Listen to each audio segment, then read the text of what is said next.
नमस्कार, news world पर आपका स्वागत है। मैं हूं रुपेश साहू। पारिवारिक विवादों से जूझ रहे यूपी के मुख्यमंत्री अखिलेश यादव का लगता है रिश्तों पर से भरोसा उठ गया। तो अब मायावती को बुआ नहीं, ये कहना है अखिलेश यादव। अखिलेश अब मायावती को पत्थरों वाली सरकार है। हालांकि अखिलेश यादव ये बताना नहीं भूले कि मायावती ने उन्हें खुद को बुआ कहने से मना किया। तो अब मैं उन्हें पत्थर वाली सरकार कहूं। दोनों अखिलेश यादव का रिश्तों पर से विश्वास डगमगा गया है। तभी अखिलेश कभी चाचा से टकराते हैं तो कभी मायावती को बुआ मानने से इनकार कर देते हैं। यूपी में एक दूसरे के भरूनिधि माने जाने वाले माया मुलायम की सरकार प्रदेश में एक के बाद एक सत्ता पर काबिज होती रही। ऐसे चुनाव से पहले अखिलेश का माया पर इस बात के क्या मायने निकाले ये हमारा आज का विशेष पत्थर की माया।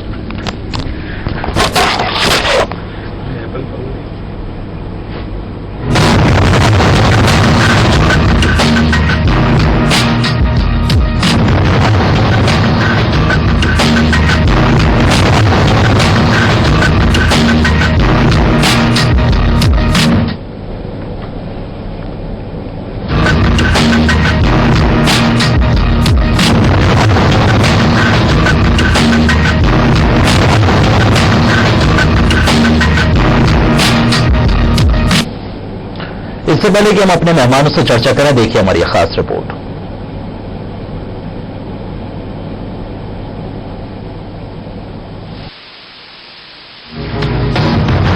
उत्तर प्रदेश में विधानसभा चुनाव नजदीक है। इसी के चलते राजनीतिक दल अपने अपने तरीके से वोटर्स को लुभाने में जुटे हुए। कोई पार्टी पर निशाना साध रहा है तो कोई पार्टी के काले कारनामों को उजागर करने में लगा हुआ है, तो कहीं रैलियों का दौर जारी है, तो कोई पार्टी सुप्रीमो को अपने निशाने पर लेने में लगा हुआ है। जी हां, शुक्रवार को मुख्यमंत्री अखिलेश यादव ने मायावती को नया नाम दे दिया है। दरअसल सीएम अखिलेश यादव पत्रकारों के कार्यक्रम में शिरकत करने पहुंचे थे, जहां उन्होंने मायावती पर चुटकी लेते हुए उन्हें पत्थर वाली सरकार कह दिया। सरकार थी फिर उन्होंने हमें ये कह दिया कि हम बुआ नहीं कह सकते। हमने कहा वो पत्थर वाली जो सरकार है, जो पत्थर वाली सरकार थी, कम से कम उससे तुलना करिए कि सरकार को कम से कम आप लेकर और डेमोक्रेटिक। मायावती को अखिलेश का बुआ कहना पसंद नहीं था और मायावती सार्वजनिक तौर पर अखिलेश को मना भी कर चुकी थी। शायद इसीलिए अखिलेश यादव ने मायावती को नया नाम दिया। बीएसपी के शासनकाल में तंज कसते हुए अखिलेश यादव ने कहा कि जो पुरानी पत्थर वाली सरकार थी उससे हमारी सरकार ज्यादा उदार और लोकतांत्रिक है। अखिलेश यादव ने देश भर से आए पत्रकारों को सम्मानित किया, पत्रकारों को दी जाने वाली सुविधाओं का जिक्र किया, साथ ही समाजवादी सरकार के कामों का जमकर बखान किया। लेकिन बसपा को पत्थर वाली सरकार कहने पर अखिलेश यादव का विरोध भी शुरू हो गया है। चुनाव का ऐलान हुआ नहीं, लेकिन उत्तर प्रदेश में वोट का बाजार या यूं कहें कि सियासत की बिसात बिछ चुकी है। कांग्रेस पार्टी किसानी यात्रा निकाल रही है तो समाजवादी पार्टी मुलायम संदेश यात्रा से संदेश देने में लगी हुई है, तो बसपा और बीजेपी अपने अपने तरीके से सभाएं करने में लगी हुई है। लेकिन सवाल ही, क्या सपा का संदेश जनता को समझ आएगा? क्या किसान कांग्रेस के पाले में आएंगे? क्या दलित मायावती पर भरोसा कायम रखेंगे? क्या पीएम मोदी का चेहरा उत्तर प्रदेश में कमाल दिखा पाएगा? News world desk. तो तमाम चर्चाएं हैं। मायावती पर एक बार फिर निशाना साधा अखिलेश यादव ने, और पिछले कुछ समय के बाद यदि देखा जाए तो बसपा कहीं पीछे छूट रही थी। अखिलेश के निशाने पर या तो बीजेपी होती थी या तो कांग्रेस होती थी, लेकिन अब समाजवादी पार्टी के सीएम ने बसपा को निशाने पर लिया है। इस खबर पर चर्चा के लिए आज हमारे साथ स्टूडियो मौजूद है वरिष्ठ बीजेपी नेता शैलेंद्र प्रधान जी, हमारे साथ वरिष्ठ कांग्रेस नेता दुर्गेश शर्मा जी मौजूद हैं, साथ ही हमारे साथ वरिष्ठ पत्रकार सतीश एलिया जी। आप सभी का बहुत बहुत स्वागत है। सतीश एलिया जी, हम पिछले कुछ समय से देख रहे हैं कि अखिलेश यादव की पार्टी में ही घमासान मचा हुआ था, चाचा भतीजे का विवाद मचा हुआ था, सपा सुप्रीमो को दखल देना पड़ा, रामगोपाल यादव का विवाद था। अब इन विवादों से इतर यदि बात की जाए अखिलेश यादव की, तो अखिलेश यादव ने अब मायावती को निशाने पर लिया है। इसके क्या मायने? वो विवाद है परिवार का, वो था नहीं है, वो तो बरकरार है, क्योंकि जो शिवपाल यादव हैं, जो अखिलेश यादव के चाचा जी, वो अभी भी इनके समर्थकों को पार्टी से निकाल रहे हैं। जी। तो वो हमें चर्चाओं में लगातार वो उतना कम दिख रहा होगा आपको, लेकिन वो घमासान जारी है और मुझे लगता है कि वो चुनाव तक जारी रहेगा घमासान। जी। रही बात, ये ध्यान हटाने की कोशिश है अखिलेश की? नहीं, ध्यान हटाने की कोशिश में ऐसे नहीं कहता।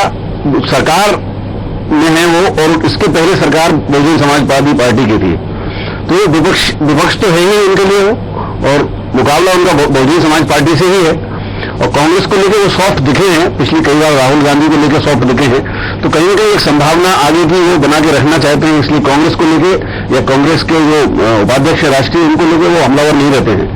मायावती को लेकर जो पत्थर वाली बात आज उन्होंने आप कह रहे हैं कही है, वो इसके पहले भी उन्होंने अभी एक न्यूज चैनल के इंटरव्यू में जो कि सार्वजनिक कार्यक्रम था, उसमें भी उन्होंने कहा था कि जो उन्होंने एक नोएडा में बहुत बड़ा स्मारक बनाया मायावती ने पिछली सरकार में, और हम लोग भी जब दिल्ली जाते हैं तो वो हमें रास्ते में दिखता है, बड़े बड़े हाथी बने हैं और बहुत बड़े क्षेत्र में वो बना है और बहुत पैसा उस पर खर्च किया गया था।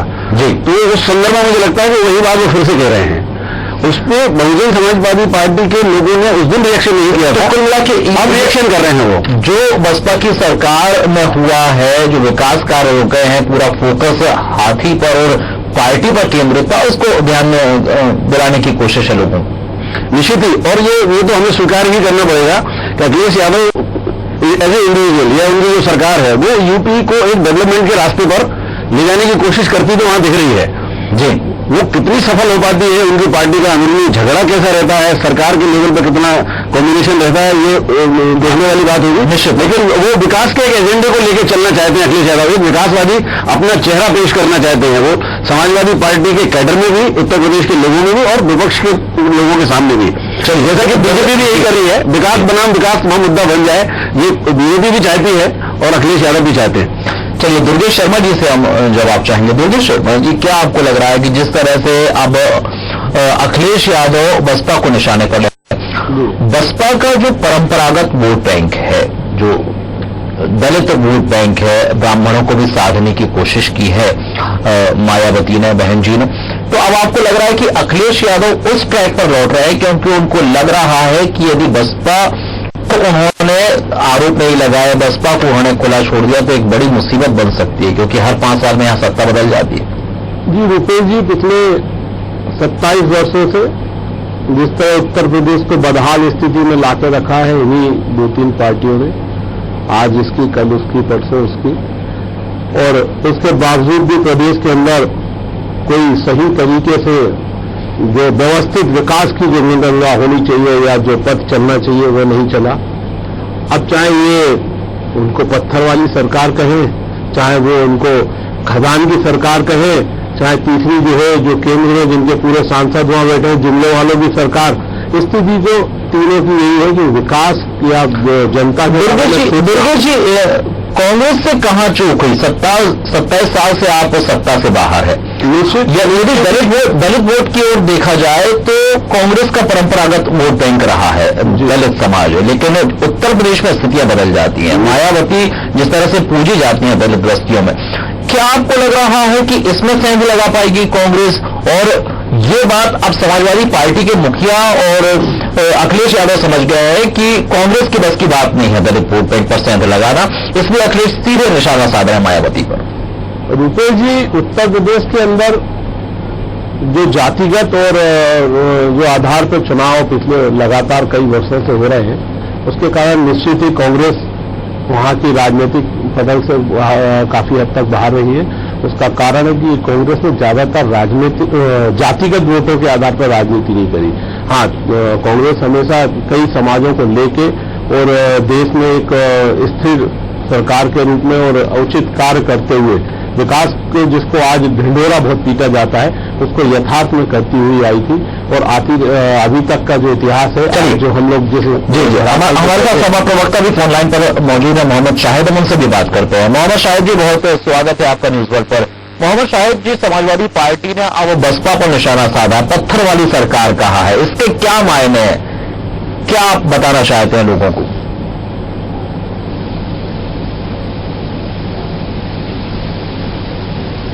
मोहम्मद शाहिद जी, आप हमें सुन पा रहे हैं?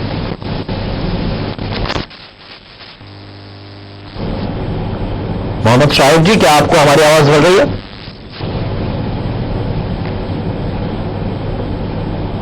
बहरहाल मोहम्मद शाहिद जी से हमारा संपर्क नहीं हो पाया। शैलेंद्र प्रधान जी, आपको लग रहा है कि जिस तरह से इस समय रैलियां निकाली जा रही हैं, समाजवादी संदेश यात्रा, मुलायम संदेश यात्रा निकाली जा रही है, खाट चर्चा चल रही है, वहीं आपकी पार्टी ने दलित वोट बैंक में निशाना सेंध हमारी करने की कोशिश की। आरएसएस एक लंबे समय से उत्तर प्रदेश में काम कर रहा है।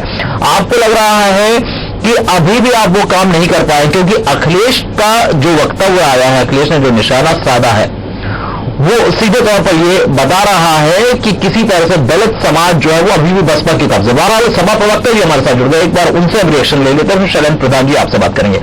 सभा प्रवक्ता हमारे साथ मौजूद है मोहम्मद शाहिद जी। शाहिद जी, क्या आपको लग रहा है ये जो बयानबाजी हो रही है, अब आपने उस मायावती को पत्थर की सरकार कह दिया, इसके क्या मायने हैं? देखिए रुपेश जी, ये उत्तर प्रदेश की 22 करोड़ 24 करोड़ जनता ने महसूस किया। पिछले जो 5 साल थे बहुजन समाज पार्टी की सरकार में, एक अलावा पत्थर के उत्तर प्रदेश का कोई दूसरा विकास बता दीजिए। और सीधे साधे लोगों के ऊपर जिस तरह से SC/ST एक्ट के तहत मुकदमे हुए, ये बड़े अफसोस है। सरकार ने जिस तरह से बदला लेने की कार्रवाई करी समाजवादी पार्टी के कार्यकर्ताओं के खिलाफ, ये बहुजन समाज पार्टी की कार्यशैली रही है। जिस तरह से भ्रष्टाचार हुआ पिछली सरकार में, शाहिद जी, कानून व्यवस्था इतनी खराब तो नहीं हुई थी, लोगों की जमीन तो नहीं उनसे छीनी जा रही थी, लेकिन समाजवादी सरकार ने तो पूरी तरीके से लोगों का जिस तरह से उत्पीड़न किया है, जितने भी उसके अंदर कोई भी शब्द अगर जोड़े जाए भ्रष्टाचार के, तो वो भी कम नहीं होंगे। और जो हाथी, हमने मुख्यमंत्री जी ने हमारे सही कहा है, मुख्यमंत्री जी ने कहा जो हाथी खड़े थे खड़े हैं, जो बैठे थे बैठे, आज तक में खड़े वाले बैठ पाए ना बैठे वाले खड़े हो पाए। तो ये भ्रष्टाचार की सरकार थी पूरी तरह से। और किसी तरह से उत्तर प्रदेश में जिस तरह का आज विकास की धारा चल रही है, ये दूसरे दल, चाहे वो भारतीय जनता पार्टी हो, चाहे वो कांग्रेस हो, चाहे बहुजन समाज पार्टी हो, ये रोड मैप उत्तर प्रदेश में डेवलपमेंट का तय नहीं कर पा रहे कि कौन सा, इनके पास कुछ नहीं। एक भ्रष्टाचार में लिप्त, एक अपराधी कृत में लिप्त, और एक पूरे देश में जो भ्रष्टाचार हुआ उसको सभी लोग जानते हैं, पूरी दुनिया जानती है। तो इसलिए समाजवादी सरकार अपने एजेंडा जो विकास है हमारा, उसी पे कायम है। हमने जो 2012 में वादा किया था, लगभग मौजूद है, हम उनसे भी बात कर रहे हैं पूरी तरह से। शैलेंद्र प्रधान जी, क्या कहेंगे? समाजवादी पार्टी के प्रवक्ता जिस तरह की बात कह रहे हैं, आरोप भी लगा रहे हैं, आप जवाब क्या देंगे उन्हें? नहीं, पहले तो मैं ये जवाब दे दूं कि पत्थर वाली माया का मतलब है समय में नहीं मायावती रही हैं, और जो पत्थर लगा है विभिन्न स्थानों पर प्रोजेक्ट अधूरे हैं, सिर्फ मूर्तियां बनाई हैं, हाथी की बनाई है, काशी राम जी की बनाई है, उन्होंने तो अपना भी स्टैचू लगा दिया। देखिए, अपना स्टैचू तो उधर जयललिता भी लगवाती है, अब मायावती जी लगा रही, कोई नई बात नहीं है जी। उस पर माल्यार्पण कैसे होगा, ये एक बड़ा सवाल। बहरहाल हम इस पर चर्चा नहीं कर रहे हैं जी। नहीं तो निश्चित ही अभी जो अभी मायावती की भी टीम टूट रही है, सपा की टीम भी टूट रही है, तो बीजेपी के ही अच्छे दिन आने वाले हैं। और जो रेटिंग है लोकसभा के हिसाब से रही है, जो वोटिंग जिस हिसाब से, कुल मिला के इसका फायदा बीजेपी को मिलेगा। हम दुर्गेश शर्मा जी से भी जवाब चाहेंगे, क्या जवाब देंगे दुर्गेश शर्मा जी सपा प्रवक्ता जी को? निश्चित ही सपा प्रवक्ता महोदय का कहना है कि मायावती जी की सरकार में बहुत ज्यादा भ्रष्टाचार और बहुत ज्यादा वातावरण उस समय खराब हुआ था, पर आज स्थिति वाकई में उससे भी बदतर है। उत्तर प्रदेश के अंदर काफी भ्रष्टाचार हुआ है। वहाँ खदानों की तो CBI जांच चल रही है, जिसमें अरबों खरबों रुपए का खदान घोटाला उत्तर प्रदेश के अंदर हुआ है। उत्तर प्रदेश के अंदर आए दिन जमीनों के पीछे जो उत्पात मचे हैं, अपन ने मथुरा की घटना भी कुछ समय पहले देखी थी कि जमीन के पीछे ही वहां पर SP तक का मर्डर हो गया। इस तरह की जो घटनाएं घटी हैं, ये घटना वाकई में पूरे उत्तर प्रदेश को बदहाल स्थिति में कर दिया। उत्तर प्रदेश की कानून व्यवस्था बिल्कुल छिन्न भिन्न है। उत्तर प्रदेश का विकास अभी बहुत अच्छी तरीके से जो व्यवस्थित होना चाहिए था इतने वर्षों में, जबकि पूरे मनमोहन सिंह जी के द्वारा जो आर्थिक नीतियों में सुधार लाके हर प्रदेश को आर्थिक रूप से जो सक्षम बनाया था, उस स्थिति के अंदर पूरे प्रदेशों का विकास, जैसे हम मध्य प्रदेश में देखें, बहुत सारे काम देखने को आपको उदाहरण के तौर पर मिलेगा, चाहे मोदी जी ने गुजरात में किया, उन सब के पीछे मनमोहन सिंह जी की जो आर्थिक नीतियों की जो नीति थी, उसका एक बहुत बड़ा उदाहरण था कि ये पूरे देश में पॉलिसी पैरालिसिस का आरोप लगता है जी, पॉलिसी पैरालिसिस का आरोप लगता है। पॉलिसी तो आप मनमोहन सिंह सरकार ने तो हर स्टेट को बराबर एक आर्थिक रूप से सक्षम किया था, हर स्टेट में काम किया था, हर व्यक्ति तक के लिए काम मनरेगा जैसी स्कीम लेके आए थे, जिससे पूरे हर व्यक्ति जो घर में बैठा है, राज्य सरकारें क्यों नहीं मुखर हो रही हैं? मैं यही बात बता रहा हूँ कि मध्य प्रदेश हो या उत्तर प्रदेश हो या अन्य कुछ राज्य हो, यदि वो विकास में यदि पिछड़े हैं तो वे अपनी गलतियों से, अपने कर्मों से विकास की धारा में नहीं आए। अब वो एक दूसरे के ऊपर इल्जाम लगाते हैं, चाहे वो मायावती जी पे इल्जाम लगाए या कोई किसी पे इल्जाम लगाए, पर उसका दोष यही है कि आप यदि वहां बैठे हैं और आपको यदि सहूलियतें मिली है तो आपने उसका सही तरीके से उपयोग नहीं किया है। निश्चित तरह सतीश अय्यर जी, जिस तरह से समाजवादी पार्टी के प्रवक्ता मोहम्मद शाहिद बता रहे हैं, जिस तरह का भ्रष्टाचार हुआ है, क्या आपको लग रहा है कि अखिलेश यादव की सरकार में जो भ्रष्टाचार हुआ है उससे ज्यादा कहीं मायावती की सरकार भ्रष्टाचार हुआ है? क्या आपको लग रहा है कि गायत्री प्रजापति को हटा देना, फिर वापस लेना, भ्रष्टाचार के आरोप के तहत उन्हें हटाया फिर वापस ले लिया, तो अखिलेश पर इस समय ज्यादा आरोप है? नहीं, अखिलेश पे आरोप नहीं है, आप आगे राजनीति को समझिए, तो सरकार की बात कर रहे हैं। अखिलेश यादव ने ये गायत्री प्रजापति को हटाकर ये बता दिया कि मैं भ्रष्टाचार के भी खिलाफ हूं, मैं विकास के एजेंडे पे चुनाव लड़ूंगा, वापस भी ले लिया। वो गलती उसकी नहीं है ना अखिलेश यादव की। अब आप उत्तर प्रदेश के जनता के साथ देखिए, मुखिया की ही गलती है, क्या दबाव हुआ, क्या दबाव नहीं हुआ, ये वापस तो लिया मुख्यमंत्री ने अपने मंत्रिमंडल। जनता में जो जाता है, मैंने कहा पहले भी आपसे कि विकास के एजेंडे को ही आगे ले जाना चाहते हैं, चुनाव का मुद्दा विकास को बनाना चाहते हैं, जो उनकी सरकार कर रही है। भारतीय जनता पार्टी भी वहां 75,000 करोड़ रुपए की सड़कों के काम कर रही है, लगातार नितिन गडकरी 27 दिन वहां पर लगातार शिलान्यास कर रहे हैं। वहां विकास मुद्दा बनाने की कोशिश बीजेपी भी कर रही है और समाजवादी पार्टी भी कर रही है। अलबत्ता समाजवादी पार्टी के भ्रष्ट मंत्रियों को हटाया जाना, फिर उनको दोबारा लाना, ये एक अलग इशू है। वो समाजवादी पार्टी का अपना अंतर्बिंब है, जिसमें एक तरफ मुलायम सिंह यादव हैं, उनके भाई शिवपाल यादव हैं, दूसरी तरफ अखिलेश यादव है और उनके मुलायम सिंह के चचेरे भाई रामगोपाल यादव हैं जी। तो वो उनके बीच जो पार्टी का जो संघर्ष है वो एक अलग मुद्दा है, लेकिन दूसरी पार्टियों से जो संघर्ष है उनका, कांग्रेस से जाके विकास बन गया है, क्योंकि विकास तो कर रही है समाजवादी, लेकिन भ्रष्टाचार के आरोप भी, भ्रष्टाचार के आरोपों में वो ये जनता में ये मैसेज देने में कामयाब रहे हैं अखिलेश यादव कि मैं भ्रष्टाचार के खिलाफ हूँ। जैसे आप बात सामने आ रही है, उनकी पार्टी हमारे साथ मोहम्मद पार्टी के शुरू में एक मांग अपनी रखी है कि मैं प्रत्याशी तय करूंगा, तो गायत्री प्रजापति को टिकट नहीं मिलेगा, यदि अखिलेश यादव तय करेंगे तो एक मैसेज देने उनको हारना है, उनकी पार्टी को बाहर नहीं कर पाए तो टिकट कैसे रोक पाएंगे? एक बड़ा सवाल है। बहरहाल हमारे साथ सपा प्रवक्ता मोहम्मद शाहिद मौजूद है, उनसे ही पूछ लेते हैं। मोहम्मद शाहिद जी, हमारे साथ वरिष्ठ पत्रकार मौजूद है सतीश अय्यर जी, उनका कहना है कि आने वाले समय में सारे टिकट वितरण अखिलेश यादव की समझबूझ से ही होंगे। जो इस समय समाजवादी पार्टी की स्थिति है, आपको लग रहा है ये संभव हो पाएगा? मोहम्मद शाहिद जी, क्या आप हमें सुन पा रहे हैं? चलिए शैलेंद्र प्रधान जी, आपसे जवाब चाहेंगे। क्या आपको लग रहा है कि जिस तरह का इस समय अखिलेश यादव अपनी छवि बनाने की कोशिश कर रहे हैं, ये भी आरोप लग रहे थे कि जो पूरा प्रोपेगेंडा हुआ है परिवारवाद का, ये केवल मात्र प्रोपेगेंडा है, इसमें कोई सच्चाई नहीं है, अखिलेश की छवि सुधारने के कवायद है। ये यूपी में MY समीकरण पे सपा की सरकार बनती है, और जब ये आदमी संघर्ष होगा। शैलेंद्र प्रधान जी क्षमा चाहेंगे और रुकना चाहेंगे, सभा प्रवक्ता हमारे साथ जुड़ गया। सभा प्रवक्ता मोहम्मद शाहिद जी, क्या आपको लग रहा है अखिलेश की जो छवि बनी है इसे ही आगे ले जाएगी समाजवादी पार्टी और उनके हिसाब से ही टिकट वितरण होगा? हेलो जी मोहम्मद शाहिद जी, आपकी आवाज नहीं आ रही है, मोहम्मद शाहिद जी, सवाल यह है कि अखिलेश की जो छवि प्रस्तुत की जा रही है समाजवादी पार्टी के द्वारा, एक स्वच्छ छवि, भ्रष्टाचार मुक्त छवि, विकासवादी छवि, तो क्या आपको लग रहा है कि अखिलेश यादव की मर्जी से ही सारे टिकट वितरण होंगे? देखिए, ये पार्टी का फैसला होगा, मुख्यमंत्री जी, हम लोग उत्तर प्रदेश में विकास के नाम पर चुनाव लड़ेंगे और विकास हमारा एजेंडा था, है और रहेगा। गायत्री प्रजापति कोई वो नहीं है और ये पार्टी तय करेगी किसको टिकट मिलना है, किसको नहीं टिकट मिलना है। नहीं, गायत्री प्रजापति जैसे लोगों की टिकट कैसे रोकी जाएगी? गायत्री प्रजापति जैसे लोगों की टिकट कैसे काट पाएंगे मुख्यमंत्री अखिलेश यादव? गायत्री प्रजापति क्या करें, आप फिर से करिए अपना। गायत्री प्रजापति जैसे लोगों की टिकट क्या काट पाएंगे अखिलेश यादव?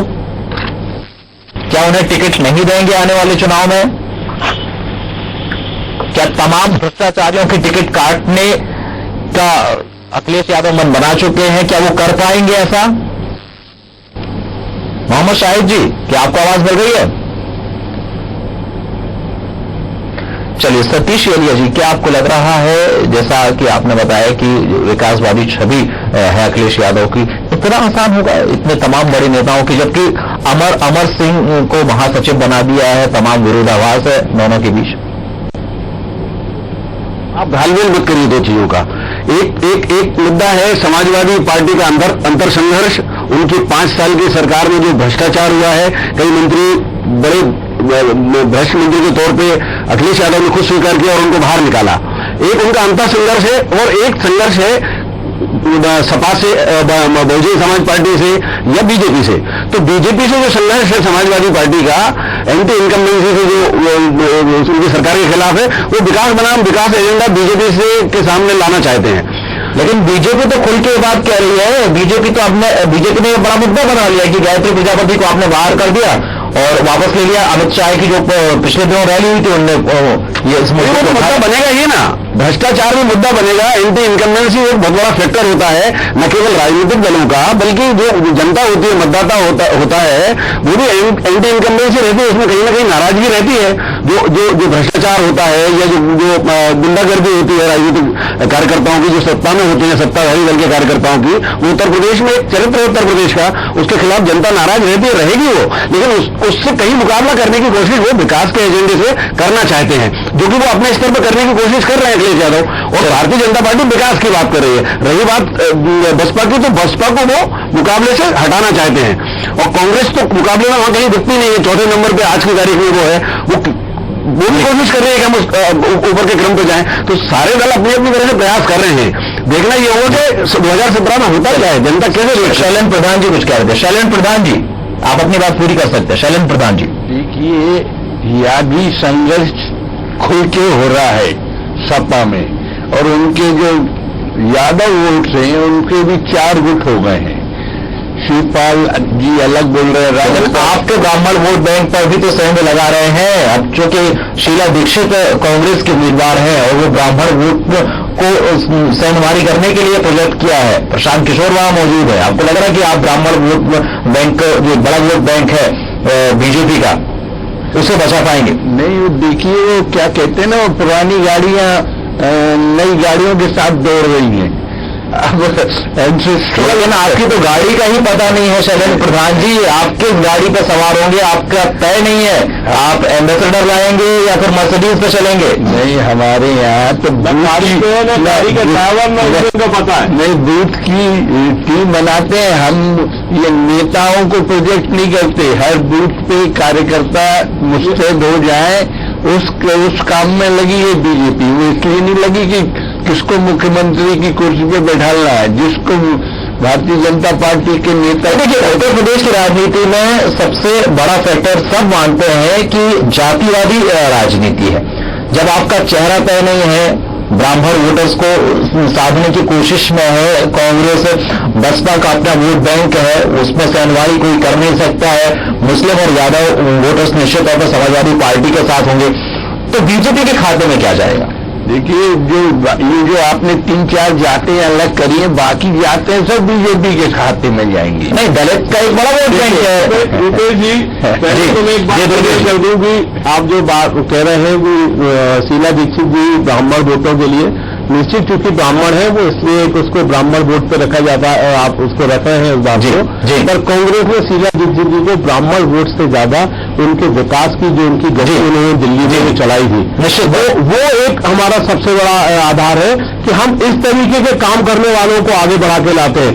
जैसा कि शैलेंद्र प्रधान जी कह रहे हैं कि साहब उम्र और उस पर जो क्या आपको लग रहा है कि शीला दीक्षित ने तो भ्रष्टाचार भी किए हैं, बहुत आदरणीय भ्रष्टाचार के आरोप लगाना और आरोप लगते रहना एक राजनीति में बहुत सामान्य सी है कि उसमें किसके ऊपर भ्रष्टाचार लग रहे हैं, पर कोई यदि भ्रष्टाचार के इल्जाम पे किसी के ऊपर कार्रवाई कॉमन बना दिया, उसमें वो लोगों से छुपा नहीं। आदरणीय जो छुपा या नहीं छुपा उसका रिजल्ट आपको उत्तर प्रदेश में जनता बता देगी कि हाँ शीला दीक्षित के बारे में उनकी की क्या अपनी ओपिनियन निकल के आती है। और जो उनकी विकास की गति है पूरे हिंदुस्तान में सबसे ज्यादा मेट्रो को व्यवस्थित चलाने वाली यदि वो है तो शीला दीक्षित जी है। चलिए, समय पूरा हो रहा है। सतीश एलिया जी, क्या आपको लग रहा है कि अब समाजवादी पार्टी बीएसपी के खिलाफ मुखर हो रही है और निश्चित तौर पर जिस तरह से पत्थर की माया कहा है, आने वाले समय में इस विषय को मायावती भी इस पर जवाब देंगे और ये विवाद भी बढ़ेगा और निश्चित तौर पर समाजवादी पार्टी अब ये एक नया नारा लेकर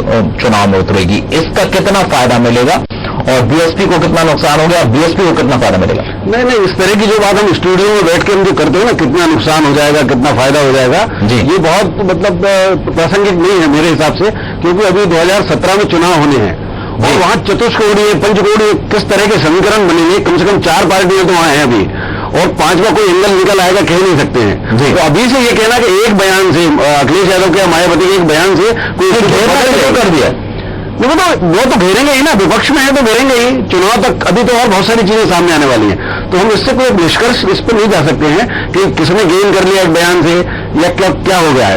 एक साल है अभी, इंतजार कीजिए आप। चलिए, शैलेंद्र प्रधान जी, आप कुछ कहना चाहेंगे? नहीं, वही मैं कह रहा हूं कि आपने ब्राह्मण गिन दिए, आपने एमवाई गिन दिए, आपने दलित गिन दिए, बाकी समाज भी है यूपी में। भाई, आपने केशव प्रसाद मौर्य को लाया है अन्य पिछड़ा वर्ग को साधने के लिए, लेकिन कितना समर्थन मिल रहा है आपको? प्रदेश अध्यक्ष तो ठीक है, पर देखिए जब अन्य पिछड़ी जातियां जो सवर्ण वोट है, जो मुस्लिम्स में देशभक्त मुस्लिम्स हैं, दलितों में सब एक पर्टिकुलर सबका छोड़ी बाकी ये सब वोट दे रहे हैं भारतीय जनता पार्टी को, और इससे आप देखेंगे भारतीय जनता पार्टी का स्पष्ट बहुमत आएगा। ये आपके अखिलेश जी कमजोर हुए हैं, मायावती जी कमजोर हुई हैं और कांग्रेस तो विंटेज कार उतार के मॉडर्न कारों की रैली में खड़ी है। तो इन सब बातों के बाद निश्चित ही भारतीय जनता पार्टी का सब। दुर्गेश शर्मा जी, आपकी आखिरी प्रतिक्रिया शैलेंद्र प्रधान जी के वक्तव्य पर? आदरणीय, ये तो समय बताएगा कि वहां पर कौन सी किस गति से आगे बढ़ता हुआ दिखाई देगा। यदि उत्तर प्रदेश को आज 27 वर्षों में यदि किसी ने बदहाल किया है, सर्वेक्षण आपको सबसे नीचे बता रहे हैं। आदरणीय, सर्वे अभी आज से मात्र 1 महीने पहले तो कांग्रेस सर्वे में कहीं थी ही नहीं। आज यदि आप तीसरे या चौथे नंबर पर भी रखना चाहें तो वहां भी रखें। और चुनाव आने में जैसा एलिया जी ने बोला अभी काफी समय है, और जब समय का आप करीब आता जाएगा तो आपको समझ में आ जाएगा कि पायदान कौन सा होगा और रिजल्ट आपको सही पायदान दिखाएगा। चलिए, बहुत बहुत धन्यवाद शैलेंद्र प्रधान जी, दुर्गेश शर्मा जी, सतीश एलिया जी हमारे साथ इस चर्चा में शामिल होने के लिए। पूरी चर्चा में निश्चित तौर पर यह बात सामने आ रही है कि आरोप प्रत्यारोप की राजनीति ही इस समय हावी है उत्तर प्रदेश में। यदि समाजवादी पार्टी के मुख्यमंत्री अखिलेश यादव बसपा का निशाना साधते हैं तो आने वाले समय में कुछ और भी मुद्दे होंगे जो इस राजनीति की दिशा और दशा को तय करेंगे। बहरहाल ये खेल 2017 तक चलता रहेगा। हमारे आज के विशेष में फिलहाल के लिए इतना ही। नमस्कार।